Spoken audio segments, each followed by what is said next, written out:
دادو میں واقع سندھ کے مشہور اور بلند ترین سیاحتی مقام گورکھ ہل اسٹیشن پر موسم سرما کی پہلی برف باری ہوئی ہے، جس کے بعد پورا پہاڑی علاقہ برف کی سفید چادر میں ڈھک گیا ہے۔ برف باری کے باعث علاقے میں شدید سردی کی لہر دوڑ گئی ہے اور درجہ حرارت -2 ڈگری تک گر چکا ہے۔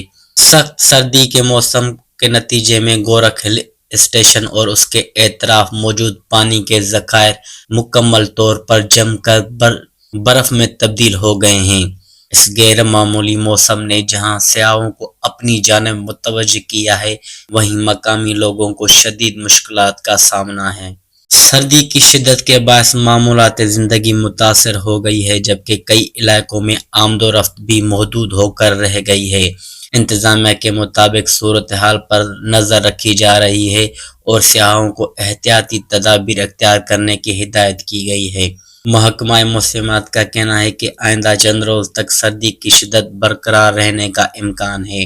گورکھ ہل اسٹیشن پر ہونے والی یہ برف باری سندھ کے لیے ایک نایاب منظر ہے، جسے دیکھنے کے لیے ملک کے مختلف حصوں میں سیاحوں کی آمد و رفت کا سلسلہ جاری ہے۔